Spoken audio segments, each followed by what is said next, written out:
자, 여러분들은 어느 정도의 재산이 있어야 부자라고 생각하십니까? 이 한국 사회에서 얼마인 것 같아요? 얼마가 있어야 부자의 반열에 들까요? 1억이요? 1억?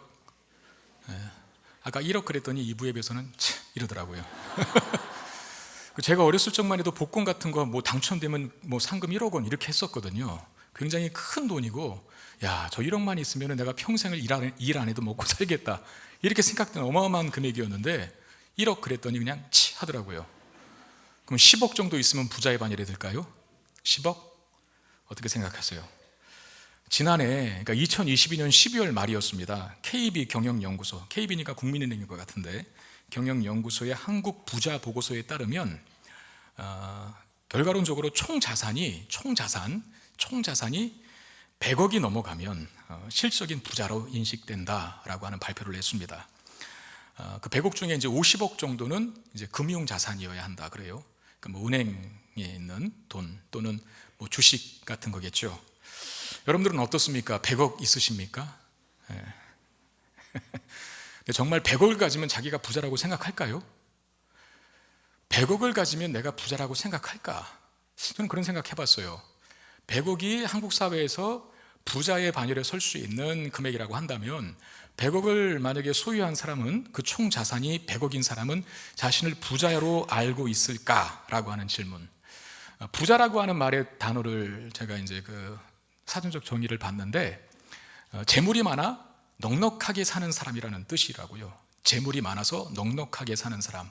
그러니까 그 넉넉하다라고 하는 말이 참 좋은 말인데, 뭔가 이제 풍요롭다는 뜻이거든요. 그래서 움켜잡지 않으려고 하고 또 흘려보내고, 집착하지 않고 돈에, 그 넉넉함이라고 하는 단어를 부자라고 하는 사람에게 정의하더라고요. 재물이 많아서 마음이 넉넉한 사람, 넉넉하게 사는 사람. 그런데 100억을 가지면 정말 넉넉하게 살 수 있을까? 우리는 경험적으로도 알지만 10억 가지면 100억 가지고 싶은 거고, 100억 가지면 또 1000억 가지고 싶은 것이고, 1000억 가지면 또 1조 갖고 싶은 것이고, 내가 1000억을 가졌단들 그 순간에 내가 부자로 느껴지지 않을 것 같아요. 왜? 나보다 더 많이 가진 누군가를 또 보면서 부러워할 것이고, 그리고 열등감을 가지게 될 것임에 분명하기 때문입니다. 우리는 지난주 본문에서 역외식을 주의하라라고 하는 말씀을 들었습니다. 역외식, 여러분들이 기억하기 쉽게 하려고 제가 사실 제가 처음 쓰는 단어 같아요. 역외식이라고 하는 단어를 썼는데, 외식은 뭐였습니까? 바리새인과 서기 같은 사람이 경건하지 않은데 경건한 척 겉으로 하는 걸 외식이라고 했다면, 역외식은 제자가 맞는데 제자가 아닌 척하고 살아가는 거, 교회 다니는데 교회 안 다니는 척하고 세상에서 살아가는 걸 역외식이라 그랬습니다. 왜 그런 역외식을 하게 된다고 말씀드렸나요?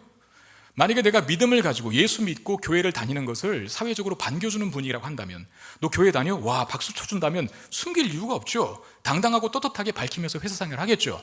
그런데 예수 믿는다는 것을 밝히면 약간 불이익이 있고, 소위 이제 왕따 같은 걸 당하고 조롱을 당하니까 그 핍박이 두려워서 숨기는 거죠. 안 밝히는 거라는 겁니다.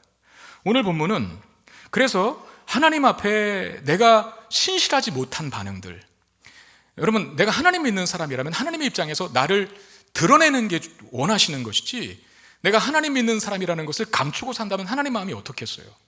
그러니까 하나님 앞에 신실하지 못하도록 만드는 게, 어쩌면 우리가 살아가는 삶의 모습 속에서 삶의 환경이 예수 믿는 것을 반겨주지 않을 때, 핍박의 상황일 때 그런 일이 일어난다 우리가 볼 수 있다면, 오늘 본문은 그리스도인들의 삶을, 또 신실한 삶을 방해하는 또 하나의 위험 요소에 대해서 말씀하고 있습니다. 그게 뭐냐면 바로 소유의 문제라는 겁니다. 핍박과 또 고난의 상황에서 예수 믿는 것을 숨겨서 하나님 앞에 신실한 삶을 못 산다라고 한다면, 또 하나의 이유가 있는데, 물질 때문에 예수 믿는 자답게 살지 못하게 되는 그런 안 좋은 일도 경험할 수 있다라고 하는 것.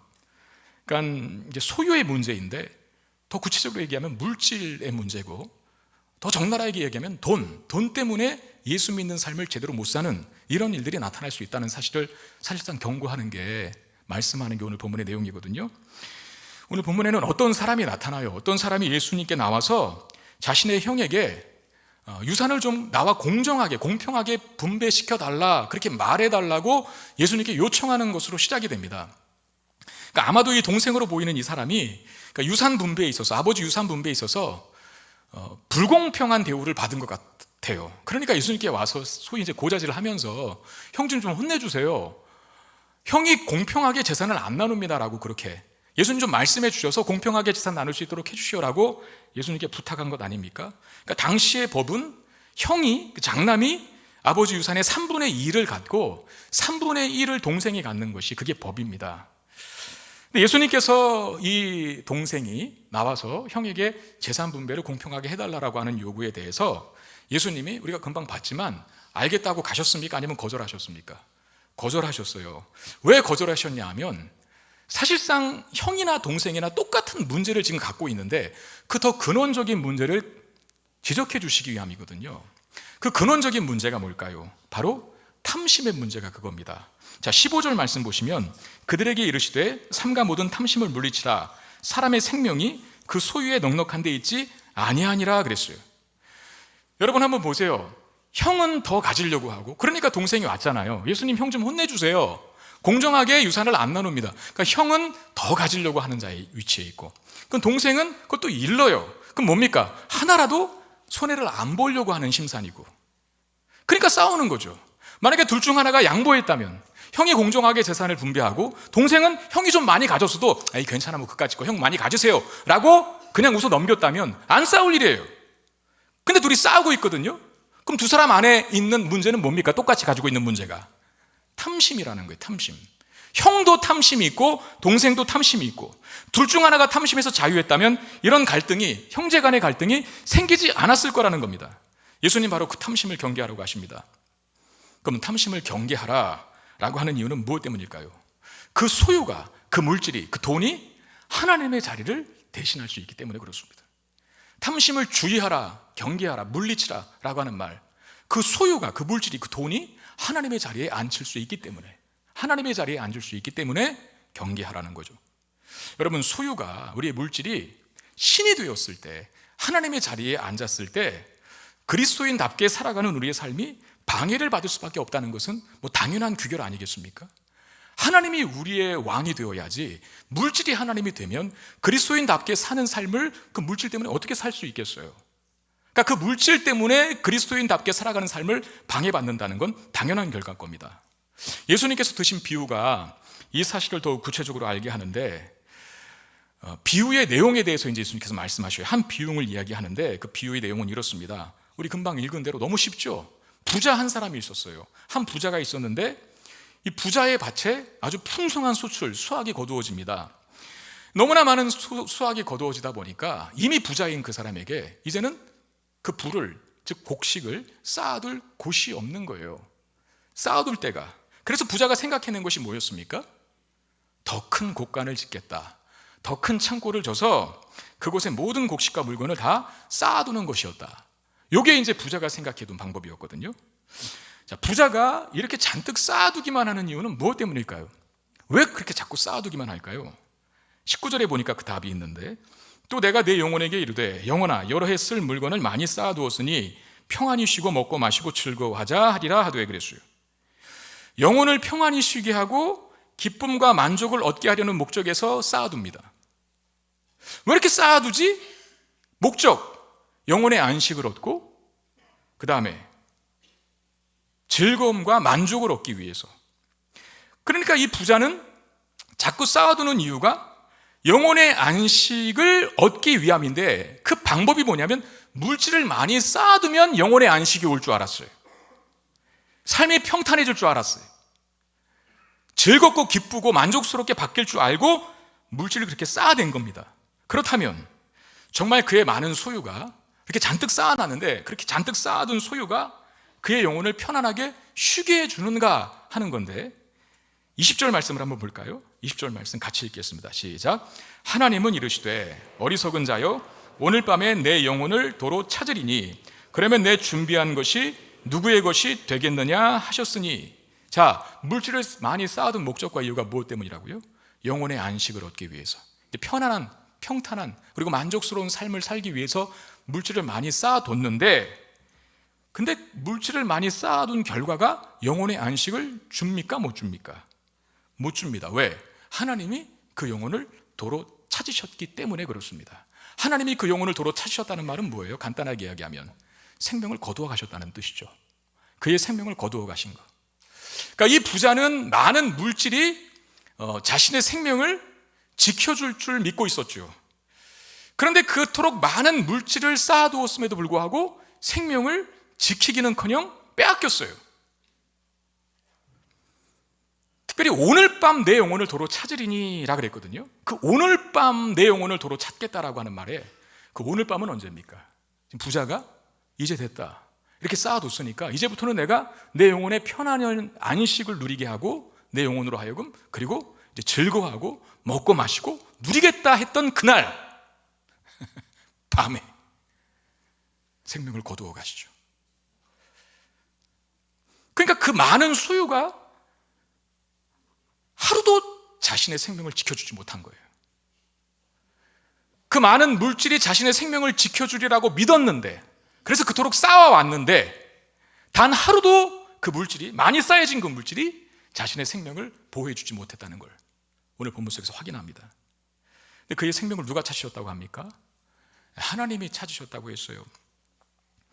여러분, 물질이, 소유가 사람의 생명을 지키고 영혼을 안식하게 하는 것이 아니라 우리의 생명의 주권은 하나님께 있음을 믿습니다. 하나님께 있다는 거죠. 생명을 주신 분도 하나님이시고 그 생명을 지켜 보호하시는 분도 하나님이시고 그 생명을 유지시키고 또는 거두어 가시는 분도 하나님이셔요. 그리고 그 영혼의 안식과 쉼을 누리게 하시는 것도 하나님이셔요. 근데 이 부자는 소원은 정당할 줄 모르죠. 소원, 무슨 소원이었습니까? 내 영혼의 안식을 얻게 하겠다, 그리고 먹고 마시겠다, 즐거워하겠다, 이제 남은 삶을 만족스럽게 살겠다. 이게 왜 나쁩니까? 그런데 헛다리 긁은 거예요. 번지수 잘못 찾은 거예요. 그걸 줄 수 있는 대상은 하나님밖에 없는데 물질이 그걸 줄 줄 알고 물질만 추구한 거예요. 소유만 많이 쌓으면 영원히 안식을 얻고 삶이 행복할 줄 알았는데 아니라는 거죠. 그래서 하나님이 그 부자를 향해서 어리석은 자라 그런 거예요. 여러분, 정말 우리도 그렇지 않습니까? 가려운 데를 긁고 해야지 엉뚱한 데를 긁고 앉아있는 사람들 가끔씩 있잖아요. 그런 사람 보면 참 안타깝죠. 어리석은 사람이라고 생각되죠. 하나님도 부자를 볼 때 똑같아요. 네 소원은 정당할 수 있으나 그 소원을 응답해주는 대상을 네가 잘못 찾고 있다. 물질이 네 소원을 들어주는 게 아니라 하나님의 영혼의 안식을 얻게 하고 삶의 풍요를 주고 행복과 만족을 주는 건데 하나님께 구하지 않고 물질을 탐하는 것으로 잘못된 인생을 살아가는 그 모습 보면서 어리석은 자라고 부른 겁니다. 결국 많이 쌓아뒀지만 누리지 못하고 죽게 된 이 모든 비참한 결과의 원인은 물질에 대한 탐심 때문에 그렇다는 겁니다. 여러분, 탐심은 하나님의 자리에 물질을 올려놓는 거예요. 그게 탐심이거든요. 그러니까 돈이 전능하다고 믿는 거죠. 그래서 돈을 모으는 일에만 혈안이 됩니다. 우리가 하나님께 쏟아야 할 모든 열정을 이 탐심이 모조리 앗아가서 다른 데에 쓰도록 해버립니다. 그 결과는 아무것도 누리지 못하고 비참한 결말을 맞는다는 겁니다. 이런 이야기가 있습니다. 서울의 어느 한 병원에서 실제로 있었던 일이라고 하는데, 새벽에 몸집이 아주 큰 좋은 신사, 몸집이 아주 좋아 보이는 신사 한 분이 심장마비로 병원에 실려온 거예요. 친구들에게 이제 업혀온 거죠. 급작스러운 사건이니까. 급히 응급실로 이제 옮겨졌는데 결국은 심장마비로 죽었어요. 의사가 이제 심장마비로 죽었다는 판단을 내린 거예요. 근데 그 의사가 볼 때 그 덩치 큰 신사가 조금 이상한 광경을 하나 목격했는데, 죽은 그 시체의 모습 보았을 때 보통 사람이 죽을 때는 손을 다 펴고 죽는답니다. 그런데 오른손은 폈는데 왼손은 뭔가를 쥐고 있더래요. 꼭 쥐고 있더래요. 그래서 이 의사가 손가락을 다 폈습니다. 손가락을 펴고 확인해 보니까 그의 왼손에 뭐가 쥐어져 있었냐면 화투 2장이 꼭 움켜져 있었다는 거예요. 바로 38광땡. 사연인즉슨 이 사람이 이제 초상집에 갔다가 친구들과 어울리면서 밤새도록 화투를 친 거예요. 옛날에는 그런 모습 참 많이 봤잖아요. 옛날에는 장례를 사실 장례식장, 지금처럼 잘 차려진 장례식장에서 하기보다 동네에서 했잖아요. 여러분 그런 기억 있으세요? 자꾸 제가 옛날 얘기하면 전혀 공감을 안 하시려고 하는데, 연탄불 잔뜩 피워놓고 연탄을 막 산더미처럼 쌓아놨잖아요. 그리고 거기다가 이제 불을 펴서 겨울에는 춥지 않게 밤새 막 2박 3일 그렇게 하시더라고요. 계속 화투치고 앉아있는, 술 마시고 화투치고 술 마시고 화투치고. 지금도 그러는지는 모르겠는데 아무튼 이 사람도 초상집에 가서 친구들과 어울려서 밤새도록 화투를 쳤답니다. 근데 계속 돈을 잃은 거예요. 따질 못하고 잃은 건데 정말 결정적인 순간에 모처럼 38 광땡이 나온 겁니다. 그 남자가 너무나 감격하고 놀란 나머지 화투 2장을 미처 펼쳐보지도 못한 채 3 하다가 그만 쇼크로 죽었다는 이야기. 웃지 마세요. 실화입니다. 실화. 이 가족들은 얼마나 마음 아프겠어요. 그럼 저도 웃기는 걸 어떡합니까 근데, 그죠? 어떻게 이런 일도 있었습니다. 제가 사진을 하나 보여드릴게요. 사진, 이게 무슨 광경일까요? 제가 이 신문에, 최근에 신문에서 본 거거든요. 사진을 좀 발췌해 봤는데 작년 12월 21일 가족들과 함께 나들이를 나온 저 아이가 포피 파이크라는 이름을 가진 아이인데 이제 4살 된 아이랍니다. 쌍둥이, 앞에 있는 애는 쌍둥이에요. 이 쌍둥이 자매가 저기 안에 있는 경품 그 박스 안에 들어있는 그 테디베어라고 하는 곰인형을 그렇게 갖고 싶어서 계속 했는데, 저건 사실 어른도 뽑기 힘들잖아요. 근데 애들이 어떻게 저걸 뽑겠어요. 계속 안 뽑히니까 너무나 갖고 싶고, 근데 안 뽑히고 하니까 저기 그냥 들어간 겁니다. 기어 들어갔는데 그 기계 안으로 들어갔어요. 그래서 곰인형을 집기는 했습니다. 그리고 다시 돌아 나오려고 했는데 입구와 출구는 틀리거든요. 여러분 어렸을 적에 그 어항으로 물고기 냇가에서 많이 잡아보셨어요? 그 어항 보면은 입구는 큰데 이 점점 좁아지잖아요. 들어가면은 이 멍청한 물고기들이 나오는 구멍을 못 찾아요. 나오는 건 좁으니까 들어가는 건 넓은데, 저 아이가 약간 그런 케이스였던 거예요. 어떻게 들어간 건 들어갔는데 나오는 구멍은 조금 더 작으니까 본인 어린 힘으로는 못 나오는 거예요.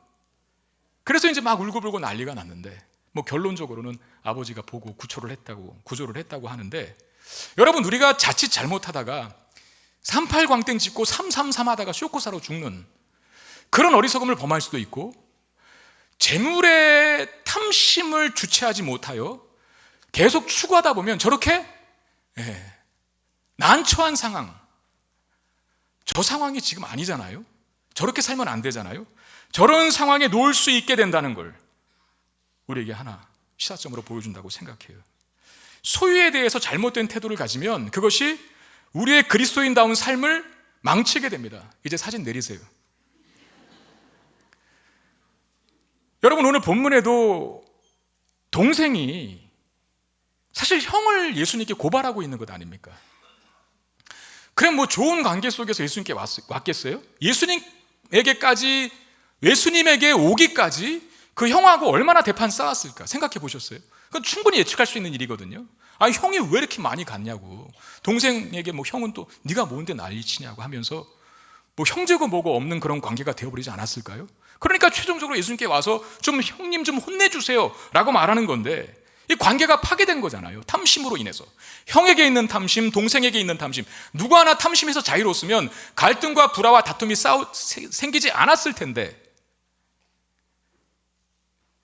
이런 일은 없어야겠지만 정말 여기 앉아 계신 우리 중에도 돈 문제 때문에 뭐 형제 간의 관계 이거 다 끊고 사는 분은 없는지 모르겠어요.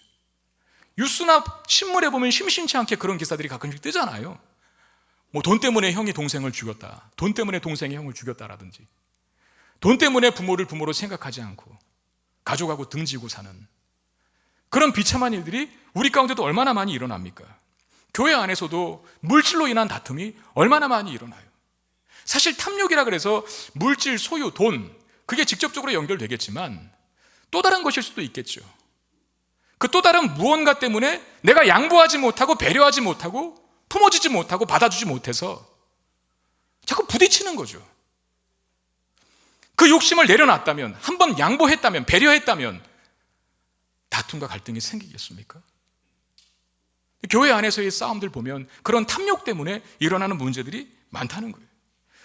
여러분들 아시겠지만 물질 자체가 나쁜 건 아니죠. 물질이 왜 나쁩니까? 문제는 그 물질을 다루는 우리의 태도, 여기에 이제 잘못되면 물질 때문에 망하는 인생이 된다는 건데, 그 물질을 잘못 다루게 되면 결과적으로 항상 비참하고 안 좋은 상황을 맞게 된다는 겁니다.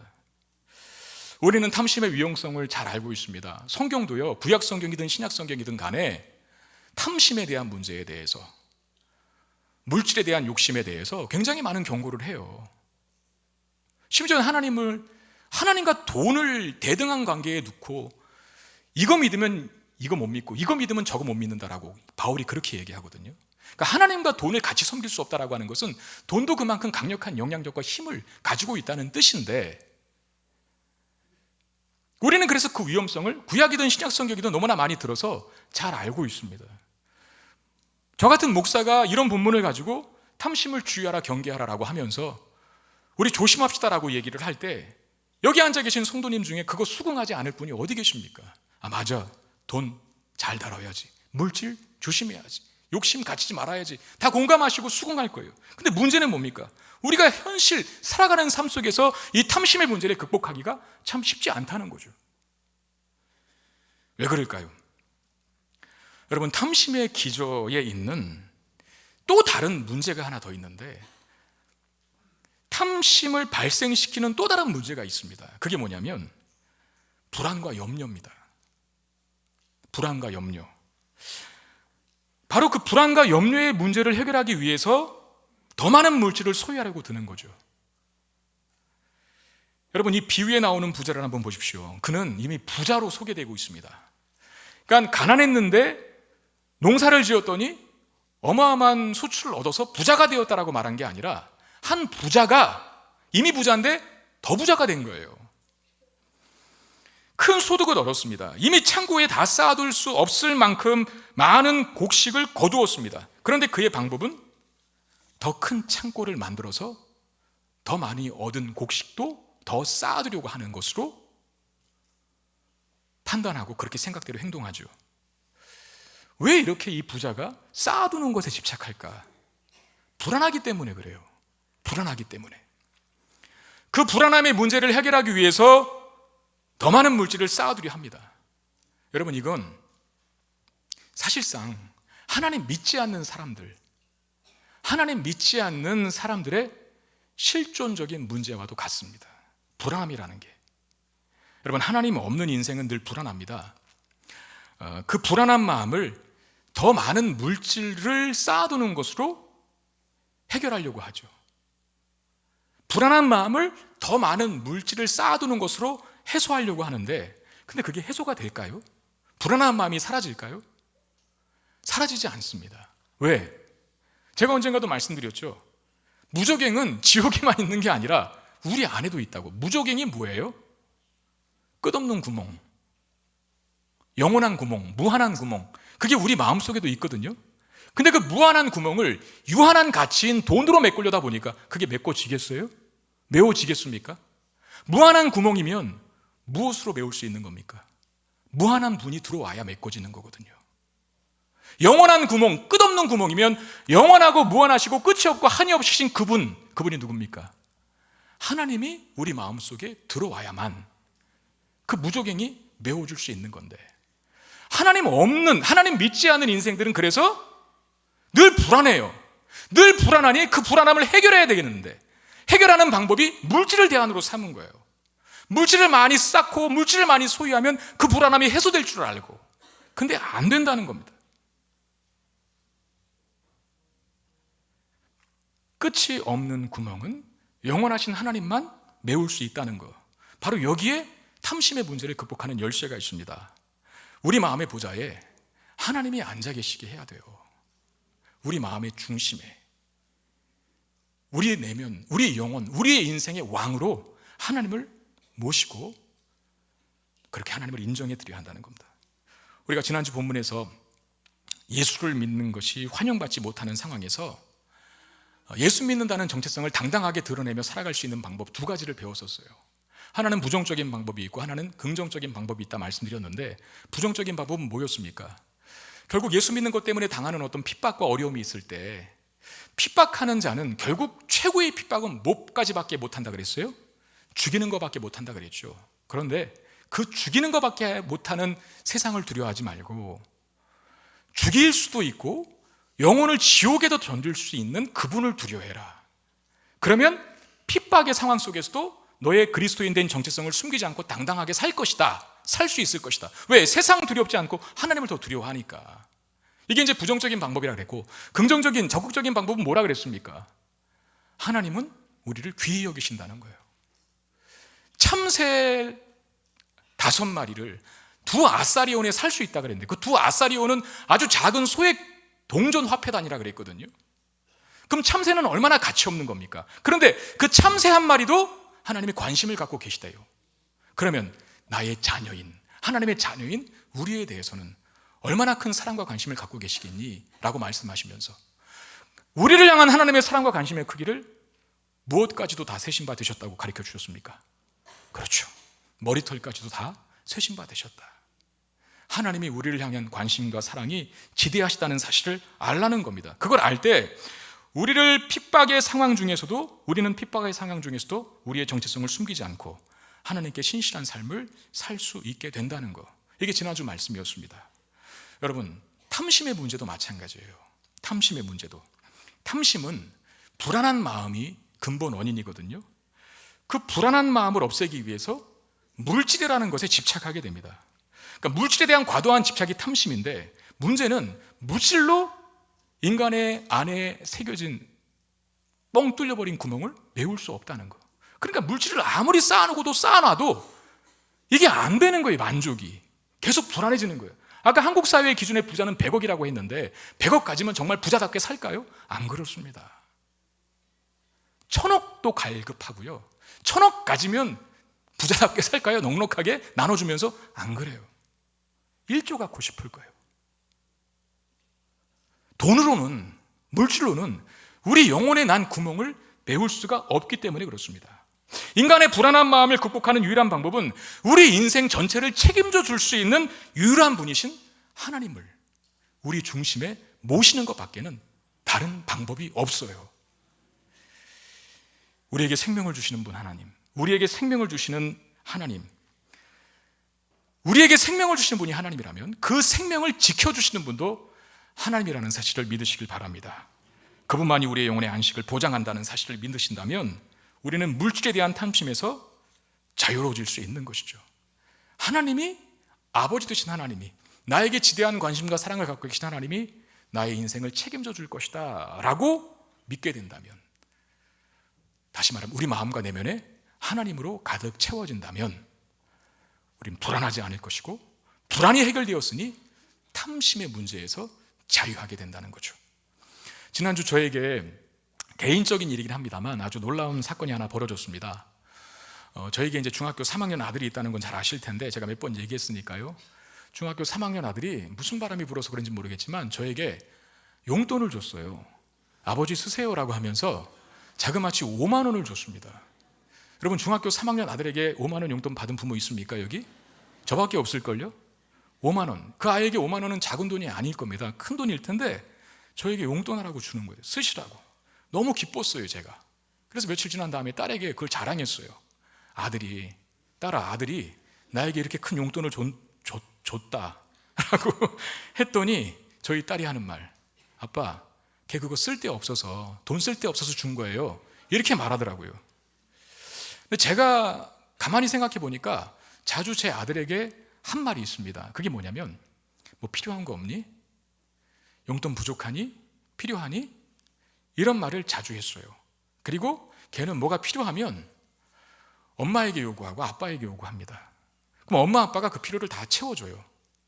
엄마 아빠가 그의 필요를 다 채워주고 그의 필요를 채워주시는 엄마 아빠가 있으니까 본인은 돈에 대해서 관대해질 수 있었던 겁니다. 그러니 중학교 3학년 학생에게는 큰 돈인 5만 원을 줬으라고 준 거죠. 근데 충격적인 사실은 제가 그런 말, 뭐 용돈 필요하니? 뭐 필요한 거 없어라고 하는 말은 딸에게도 했거든요. 근데 딸에게는 10,000원짜리 한 장을 받아본 적이 없어요. 그래서 제가 깨달은 게 있어요. 딸 아무 소용 없다는 거예요. 아들이 최고입니다, 아들이. 예? 제가 이제 마음이 바뀌었어요. 저보러 뭐 딸 바보라고 하는, 제가 오늘부로 그 딱지 띄겠습니다. 만약에 시집 간다고 하면 잘 가라 그럴 거예요. 아들이 최고더라고요. 아들이. 여러분, 이런 그 얘기 들어보셨는지 모르겠는데 어느 목사님 설교문에서 제가 본 글입니다. 20세기에 가장 탐심에서 멀리 떠난 사람이 누구라고 생각하는지, 20세기의 인물 중에 탐심에서 가장 멀리 떠나 있는 사람, 탐심에서 가장 자유로운 사람이 누구라고 생각하느냐라고 설문조사를 했는데, 꼭 믿는 사람뿐만 아니라 이제 믿지 않는 사람도 많이 섞여 있었겠죠. 누구를 가장 탐심에서 멀리 떠나 있는 사람이라고 사람들이 답했냐면 누굴 것 같아요? 테레사 수녀였습니다. 마더 테레사 수녀. 근데 그 여성이 여러분 뭐하고 일생을 바친 줄 잘 아시잖아요, 그죠? 고아원 사업하고 뭐 빈민구제 활동하고 아무튼 가난한 이웃을 위해서 열심히 살았던 그 사람이 바로 테레사 수녀인데, 어느 날 이 테레사 수녀가 미국의 부자와 자리를 같이 하게 되는 때가 있었습니다. 아주 갑부와 함께. 부자가 수녀에게 물었어요. 가장 필요한 것이 뭡니까? 그러면 여러분들이 만약에 테레사 수녀의 입장이라고 한다면, 내가 지금 고아원을 운영하고 있고 뭐 빈민 구제 활동을 하고 있으면 이때가 기회이겠다 싶어서 뭐 고아원에는 이게 필요하고 뭐 저 빈곤한 마을에는 저것 좀 해주시고 이것 좀 해주시고 갖다 설치해 주세요, 뭐 이런저런 요구 많이 하지 않겠어요? 이때가 기회다 싶어서. 그런데 가장 필요한 것이 무엇입니까? 라고 묻는 부자의 질문에 테레사 수녀가 이렇게 답했답니다. 저에게는 예수님만 필요합니다. 주님 한 분이면 족합니다. 이렇게 답했대요. 근데 사실 그 대답은, 그 고백은 예수 제대로 믿는 우리가 해야 되는 고백인데, 예수 제대로 믿고 있는 우리가 해야 되는 고백인데, 예수만 필요하고요, 예수 한 분으로 충분합니다, 이런 답을 했대요. 여러분, 하나님이 우리의 아버지 되시지 않습니까? 그냥 아버지가 되시는 게 아니라 우리를, 그 아들 예수 그리스도를 대신 이 땅에 보내시고 대신 죽이시기까지 자기의 생명을 다해서 사랑할 만큼 우리를 사랑하신대. 그 사랑의 크기가 얼마나 큰지 아들 예수 그리스도를 줄 정도였다는 겁니다. 그 하나님이 우리 인생을 책임져 주시고 계셔요. 그러니 안심할 수 있는 거죠. 그러니 불안해하지 않을 수 있는 거죠. 불안하니까 끊임없이 쌓아두려고 하는 거거든요. 자신의 인생의 안전을 확보하기 위한 나름대로의 노력이 뭡니까? 쌓아두는 거예요, 물질을. 우리도 그런 버릇이 있을 거예요. 여러분 한번 스스로에게 질문해 보세요. 통장의 잔고의 많고 적음에 따라서 자꾸 기분과 감정이 바뀐다면 내가 지금 뭘 의지하고 있는지, 하나님이 나의 아버지라는 사실을 정말 믿고 있는지, 내 안에 아직도 큰 구멍이 하나님 한 분으로 메워지지 않았기 때문에 통장 잔고에 따라서 기분이 좋고 나쁘고가 바뀌는 건 아닌지 살피셔야죠. 통장에 돈이 많으면 만족하고 통장에 돈이 떨어지면 불안해하는 그런 습성은 고아나 하는 짓입니다. 영적인 고아. 우리는 고아가 아닙니다. 하나님이 우리의 아버지 되십니다. 하나님이, 그 아버지 되신 하나님이 우리를 얼마나 사랑하시고 계신지를, 그 크기와 넓이와 깊이와 높이를 알면 우리는 탐심에서 자유로워지고 나아가서 물질을 선용할 줄 아는 단계까지 이르게 되는 거예요. 물질의 문제에서 자유해진 사람들의 특징이 있습니다. 여러분 한번 스스로를 한번 점검해 보세요. 물질의 문제에서 하나님이 우리의 마음에 들어차면, 하나님이 얼마나 우리를 사랑하시는지를 알게 되면 물질의 문제에서 자유해지거든요. 그 물질의 문제에서 자유해진 사람들의 특징이 뭔가 두 가지로 저는 생각해서 오늘 본문의 근거에서, 하나는 하나님께 늘 감사하는 마음을 갖고 산다는 거예요. 하나님께 늘 감사하는 마음. 자, 오늘 비유 속의 부자는 소출을, 그 재산을 자신이 쟁취한 것으로만 여겼어요. 그러니까 오늘 본문에는 한글 번역 성경도 그렇고 원어도 그렇고 내가라고 하는 단어가, 주어가 내가 굉장히 많이 나옵니다. 이게 두 구절밖에 안 되는데 5번이 반복된대요. 내가. 하나님이 주어가 된 적이 없어요. 근데 여러분 한번 생각해 보세요. 농경사회에서는 더 그렇지 않겠습니까? 아무리 농사꾼이 최선을 다해서 뭐 씨앗을 뿌리고 뭐 가꾸고 뭐 다 해도 하나님이 안 도와주시면 아무것도 못 걷는 시대잖아요, 농경사회가. 그렇잖아요. 해도 비춰줘야 되고 비도 와야 되고. 근데 농부가 아무리 열심히 해도 해를 뭐 지 마음대로 할 수 있습니까?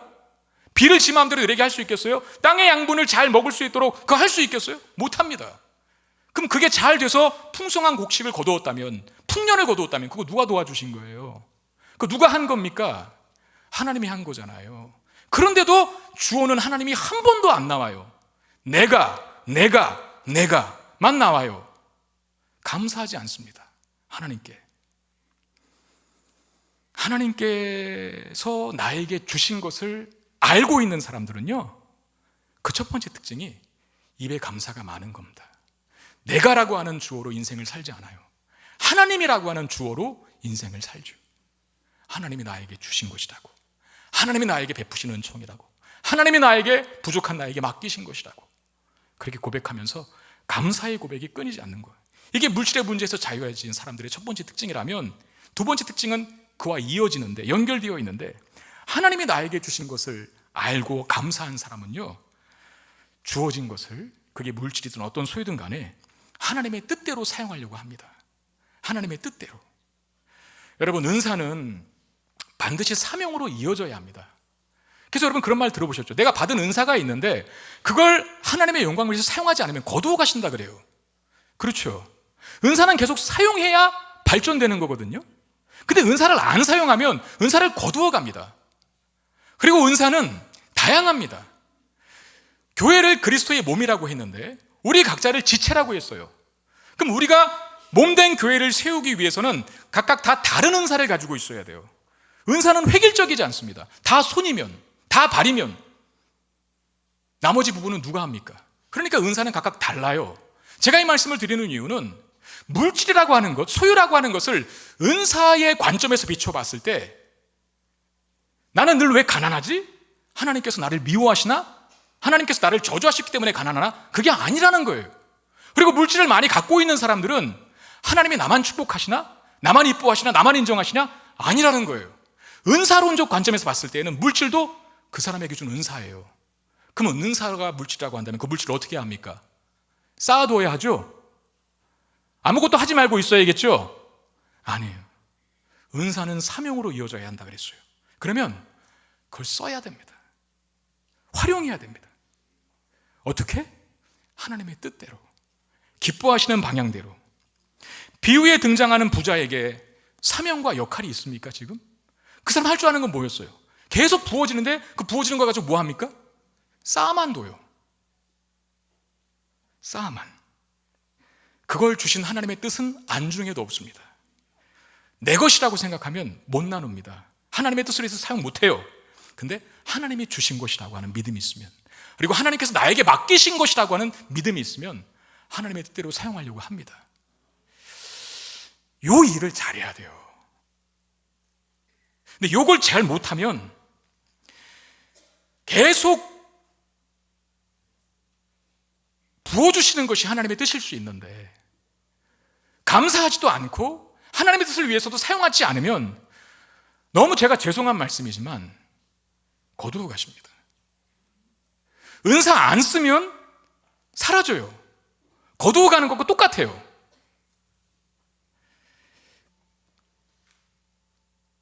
잘하면 계속 부어주시겠죠. 잘하면. 그런데 못하면 둘 중에 하나예요. 거두어 가시든지 주신 거.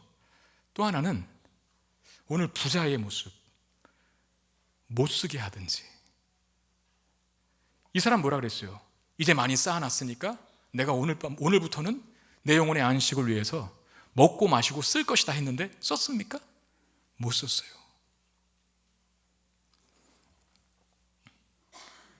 물질을 없애시든지 물질을 못 쓰게 하시든지, 우리가 받은 그 물질을, 그 소유를 은사적 관점에서 사용하지 않으면 둘 중에 하나의 방법을 하나님께서 하신다는 거예요.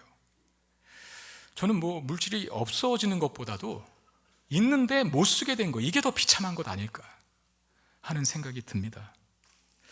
여러분, 탐심으로 인해서 우리가 물질에 걸려 넘어지지 않게 되기를 바랍니다. 물질의 지배를 당하게 되면 그것 때문에 망합니다. 그런데 하나님을 더 신뢰하고 하나님의 사랑으로 내 마음이 충만하게 채워지면 물질을 지배하는 자가 되거든요. 그럼 물질을 선용할 수 있게 돼요. 그러니까 물질이라고 하는 것은 가치 중립적인 것인데 내가 그것을 잘 사용함으로 하나님의 영광을 드러내든지 아니면 잘못 사용함으로 물질 때문에 그리스도인답게 사는 일을 망치든지 둘 중에 하나예요. 바라옵기는 하나님께서 우리에게 주신 이 모든 소유들을 하나님의 뜻대로 잘 사용하셔서 물질이 우리의 신앙을 무너뜨리고 넘어뜨리게 만드는 악한 도구로 사용되지 않고 물질을 잘 사용하는 우리를 통해 물질이 우리를 통해 하나님의 영광을 드러내는 선한 도구로 사용되게 되기를 주의 이름으로 축원드립니다. 그렇게 하셔야죠. 그게 하나님께서 우리에게 물질을 주신 이유고 물질에 걸려 넘어지지 않을 수 있는 이유이며 오히려 물질을 통해서 그리스도인 된 정체성을 찬란하게 드러내며 살아갈 수 있는 비결입니다. 이 말씀 기억하시고 물질 때문에 넘어지는 인생이 아니라 물질로 인해서 하나님의 영광을 드러내는 삶을 사는 저와 여러분 되시기를 주의 이름으로 축원드립니다. 우리 말씀 기억하면서 찬양합시다. 성령이 오셨네. 우리는 고아가 아닙니다. 하나님이 우리의 아버지 되십니다. 우리는 아무것도 소유하지 못하고 있는 자들이 아니라 성령이 우리 안에 들어오셔서 우리의 소유가 되셨다는 사실을 기억하고 하나님, 내가 넉넉하고 풍족하고 그야말로 나누는 삶을 살아갈 수 있도록 해주십시오라고 하는 마음 담아서 우리 함께 찬양합시다.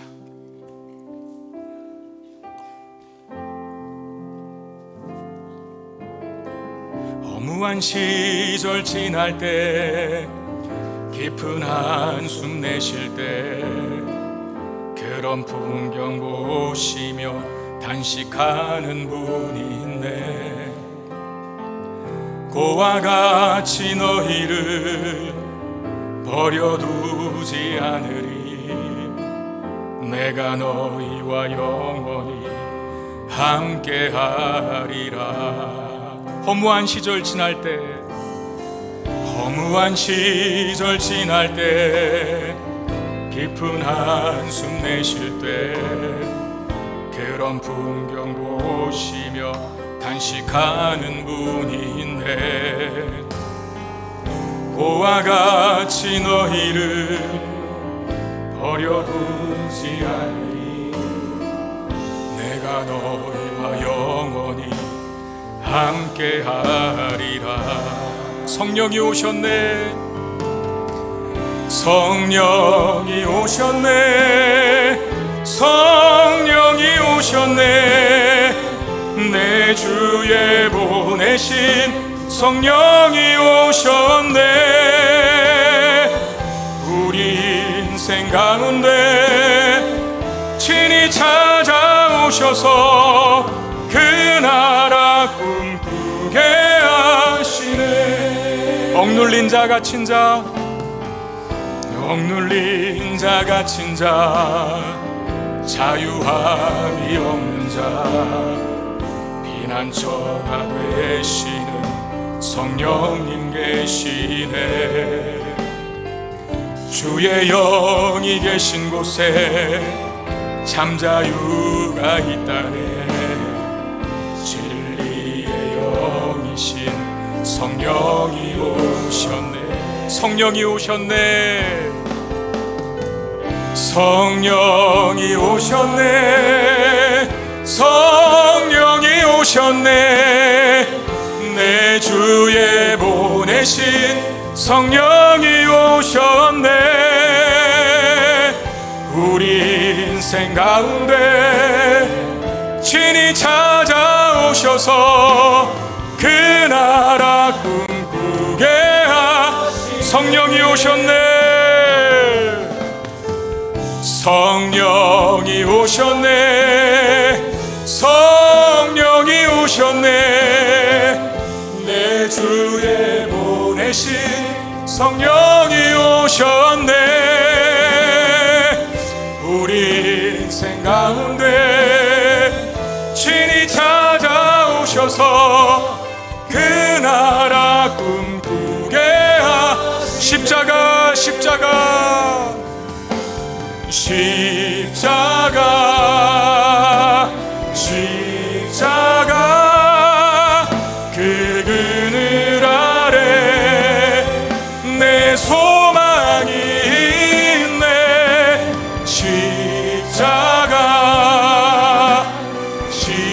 십자가 그 그늘 아래 내 생명. 다시 한번 찬양합시다.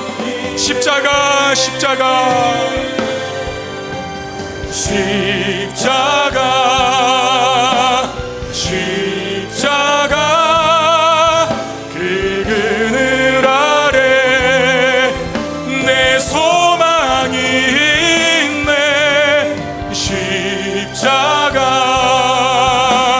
십자가 그 그늘 아래. 다시 한번 찬양하실 때 십자가 안에 담긴 하나님의 사랑을 깊이 새길 수 있게 하여 주옵소서. 십자가 십자가 십자가 십자가 그 그늘 아래 내 소망이 있네. 십자가 십자가 그 그늘 아래 내 생명이. 여러분, 우리는 이미 부자인 사람들입니다. 비록 물질적인 돈은 많지 않아도 우리 영적인 부자들입니다. 하나님 우리의 아버지 되셔서 우리 인생을 책임지다고 약속하셨으니 그 증거로, 우리를 얼마나 사랑하시는지 보여주신 증거로 아들 예수 그리스도를 우리 이 땅에 보내셔서 십자가로 대신 지게 하셨다는 사실 우리 기억하시면서, 하나님 내 안에 하나님의 사랑이 충만하게 채워지게 하시옵소서. 그 사랑의 넓이와 깊이와 높이와 넓이를 알아 내 마음이 하나님으로 부자가 되게 하여 주시고, 그리하여 불안과 염려의 문제에서 자유케 되고 탐심의 문제에서 자유케 되고, 오히려 내가 나에게 주신 그 모든 것들을 누리며 넘치게 하셔서 나누어주는 복의 통로로 사용될 수 있는 우리가 되게 해달라고 이 시간 같이 기도하는 시간 갖겠습니다. 기도하겠습니다. 아버지 하나님, 은혜와 사랑을 감사합니다. 기도합니다. 십자가 안에 담긴 하나님의 우리를 향한, 나를 향한 사랑의 크기를 알게 하여 주시옵소서. 그 사랑의 크기와 넓이와 깊이와 높이가 얼마나 크고 얼마나 넓고 얼마나 깊은 것인지를 알게 하여 주셔서 하나님의 자녀된 권세 땅에서 누리며 살아갈 수 있도록 하여 주시옵소서. 하나님이 우리 아버지 되셔서 우리의 인생을 끝까지 책임져 주신다는 그 사실로 인하여서 불안과 염려의 문제를 극복하고 탐심의 문제에서 자유해질 수 있는 우리가 될 수 있도록 하나님 도와주시옵소서. 물질이 그리스도인답게 살아가는 우리의 삶을 방해하는 것이 아니라 물질이 오히려 그리스도인다운 우리의 삶을 더욱더 돋보이고 아름답게 할 수 있는 그런 하나님, 그런 도구로 사용할 수 있는 우리가 되게 하여 주시옵소서. 하나님, 우리가 가진 이 풍요로움이 흘러넘치기를 원합니다. 가난한 곳으로, 빈곤한 곳으로, 영적으로 피폐해진 그곳까지 흘러가게 하여 주셔서 우리를 통해 하나님 무유함이 나타나게 하여 주시고, 우리를 통해 풍족함이 세워지게 하시고, 우리를 통해 넉넉한 역사가 일어날 수 있도록 하나님이여 도와주시옵소서. 우리를 그 일에 사용하여 주옵소서. 우리 안에 계신 성령 하나님, 우리 안에 계신 하나님 아버지 때문에 만족하고 기뻐하고 당당하게 이 땅을 살아가는 주의 사람들로 세워지게 하여 주시옵소서. 주님, 내 마음을 이기를 원합니다. 우리 각자의 마음에 이기를 원합니다.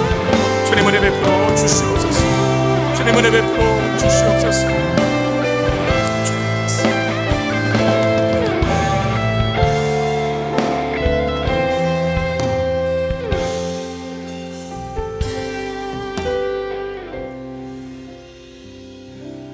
하나님이 우리의 아버지 되심을 고백합니다. 우리를 너무나 크게 사랑하시는 그 하나님의 사랑이 우리의 사랑인 것을 기억하여서 아버지 하나님의 사랑을 우리의 마음속에 충만하게 채우고 살아갈 수 있는 우리 모두가 되게 해 주시옵소서. 하나님 아버지의 예수 그리스도의 십자가 안에 담긴 그 사랑의 크기와 높이와 길이와 넓이를 알아서 우리의 삶의 불안과 염려의 문제가 극복되고 탐욕의 문제에서 자유해질 수 있는 우리 모두가 되게 해 주시옵소서. 물질 때문에 그리스도인답게 사는 삶을 방해받는 자들이 아니라 물질로 인하여서 그리스도인답게 사는 삶에 더욱더 큰 영광이 드러나게 되는 그 복된 삶 우리가 살게 해 주시옵소서. 귀한 예물을 하나님 앞에 드립니다. 주님 받으시고 당신의 나라와 영광을 위해 사용되게 하시고 우리 신앙과 마음을 담아 드리니 예물에 담긴 그 손길 속에 하나님 은혜와 복을 주시되 한 주간도 그 모든 삶의 필요들을 우리 하나님 풍성하게 채워 주시옵소서. 우리 주 예수 그리스도 이름으로 간절히 축복하며 기도하옵나이다. 아멘.